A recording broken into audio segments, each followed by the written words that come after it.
All right, the World Cup third round of group games starts today, and then we're going to be start to draw the curtains on the third round of group stages. But we begin with four games that will be coming on today. I mean, we're going to be seeing an interesting fixtures.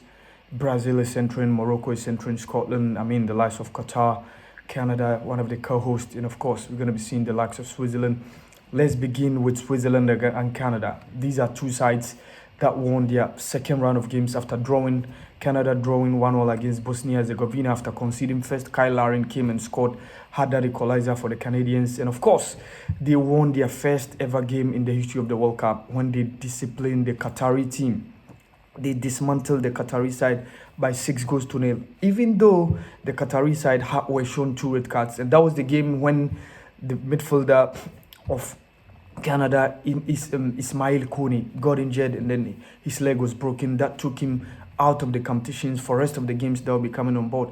And for Switzerland, they, after drawing disappointingly in their first game against Qatar, they won by 4 goals to 1 against Bosnia-Herzegovina in the second round of games. So these are two sides that have virtually won their second round of group games, drawing the first game. So we're going to be seeing a meeting between them that will determine who tops the group in that instance. And of course, we saw how Switzerland disciplined the Bosnian team. Johan Manzambi, the Freiburg striker, came up with a top-notch performance as coach Murat Yakin decided to impose a whole lot of confidence in him. I mean, the likes of Vargas, I mean, the Ndoye of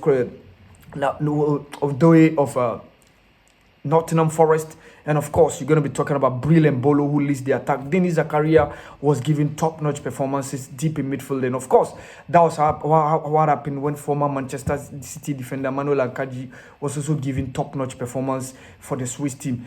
Coming against Canada is quite a tricky deal. Canada will now be going with a whole lot of confidence because they won their second group game by winning 16-0. Coach Jesse Marsh has entrusted a lot of confidence in Jonathan Davis. He's had a hat-trick in that game when they won by 6 goals to 0 against the Qatari side. Deep in midfield, the life of Buchanan of Villarreal, I mean Tani Oluwase, the Nigerian born who was born in Lagos, went to Canada at age 10 and then decided to be a Canadian part of the team. And then of course you can talk about Kyle Larin. Unfortunately, Davis, Davis, the left back of Alphonso Davies, the left back of Bayern Munich, came with an injury in this tournament, and he seems to be struggling with that injury, and that's the reason why we've not seen him in the two games that have been played so far by the Canadians. Maybe I was reading a report that maybe Coach Jesse Mars will probably give him some couple of few minutes in this game as they come face to face with Switzerland. A tough one. But I see the Swiss team starting as favorites based on the fact that they have the genuine experience when it comes to the World Cup ahead of Canada in terms of team play, cohesion. But that notwithstanding, the likes of Jonathan Davis can be good guys who can worry the Switzerland team in the game as the game will go on in that group, in Group B. But I fancy the Switzerland team winning against the Canadian team. And also another group game between Qatar and of course Bosnia-Herzegovina. Bosnia lost by 4 goals to 1 after drawing the first game. They lost by 4 goals to 1 to Switzerland, and they also had a red card on that day. Unfortunately, we've not seen much of Edin Dzeko, the likes of Muharemovic, and the likes of Said Kolasinac, former defender of Arsenal, who now plies his trade with Atalanta in the setup.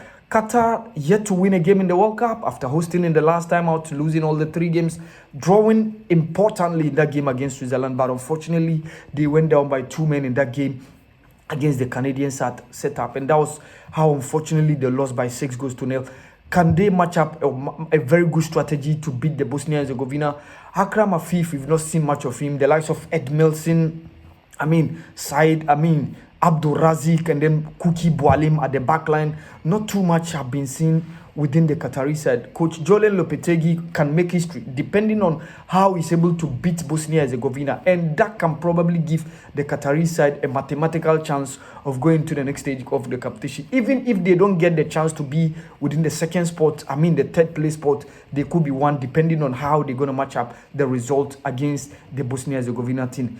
Brazil will be entering in the third game. Disappointingly, they drew against Morocco when they conceded first, courtesy Ismail Saibari. Vinicius came up with the equalizer, and of course, that game ended in a 1-draw. But in the second group game against Haiti, they made sure they grinded the result by winning 3-0. I mean, Matheus Cunha, Manchester United forward, scoring a brace, and of course, Vinicius Jr., who has taken the team by storm. He's decided to show up. A lot of Brazilians have been criticizing Vinicius Jr.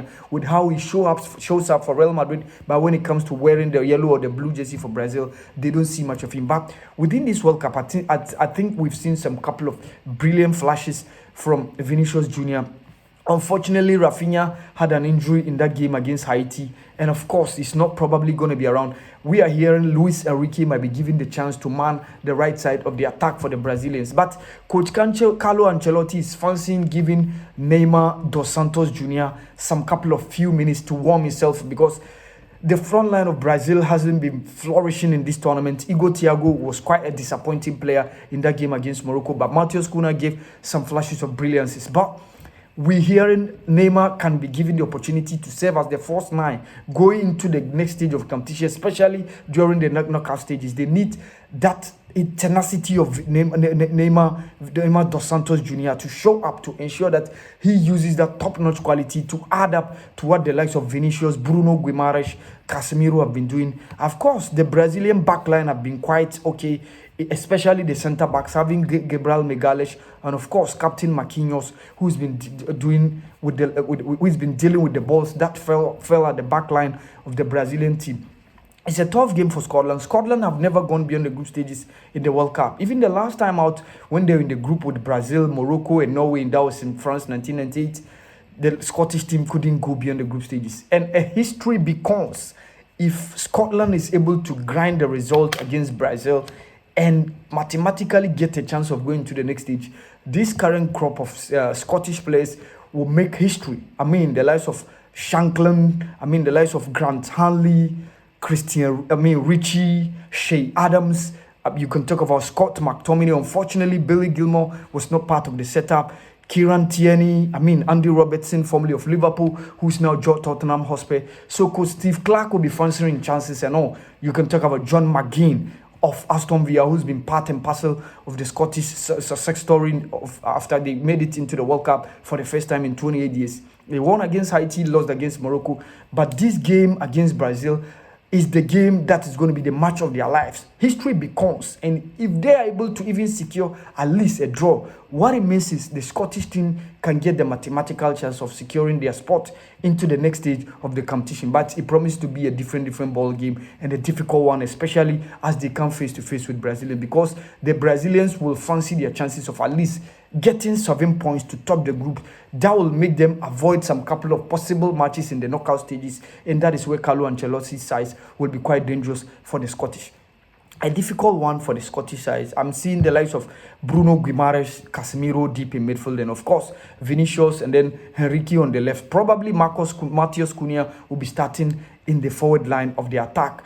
We saw a bit of Hendrick in the second game when he came in that game against Haiti. He came and gave some brilliant flashes of performance that happened. But I'm fancying Brazil beating Scotland in that game. And of course, the Atlas Lions of Morocco, the first African team to go beyond the group stages in the history of the World Cup, that was in Qatar 2022, will also be entering against Haiti. The less fancy team within the group. Haiti lost by 1-0 against Scotland in the first game when John McGinn scored that goal. And of course, unfortunately, the Haiti team lost again against Brazil when Matheus Cunha had a brace, and Vinicius Jr. scored the other goal. But I think Moroccan team will go all out. Coach Mahmoud Habi has set up a very good team that has masterminded the tactics he's inherited from Walid Regragui, in as much as two new centre-backs who are playing for the first time in a tournament, Issa Diop and then Chadi Riyad of India, Crystal Palace. They've been giving top-notch performances. Although no need for any introduction for Nusair Mazraoui and, of course, Captain Ashraf Hakimi. Ayub Boadi gave a lot of inspiration in that game against Brazil, but less of him was seen in the game against Scotland. Nella Inoui of AS Roma, and, of course, Bilal El Khanous of Stuttgart, Ismail Salbari, who is Bayern Munich bound, and, of course, you can talk about Brahim Diaz, who has been also giving flashes of brilliant performances for the Moroccan side. Not too much to talk of with regards to the Haiti side. Goalkeeper The likes of, you can talk of experience, Providence goalkeeper. I mean, the likes of Bellegarde of Wolverhampton Wanderers especially gave a good performance in the first game against Scotland, but they were no one to be found. They were found wanting that game against the Brazilians when unfortunately the Haiti team led by Sebastien Meunier, former coach of Kenya, lost by 3-0. Wilson Isidore, the striker of Sunderland, will be the man up front. But I still fancy the Moroccan team winning against Haiti. So that will probably take Morocco to 7 points. Mind you, Morocco already have set a new African record. They've gone 6 games in World Cup group games without a defeat. After their 1-1 draw against Spain in 2018 in Russia, they couldn't lose in the first 3 games of the group in 2022 in the last World Cup in Qatar. And of course, the 2 games they played so far in the World Cup. So 6 group games in terms of the World Cup from the last time out in Russia 2018, Qatar 2022, and this time around, Morocco is yet to taste a defeat in the group stage. So that makes me quite positive and confident in the chances of the Moroccans as they go in face-to-face with Haiti in the last round of group games in the 2026 FIFA World Cup. This has been the podcast channel. Thank you.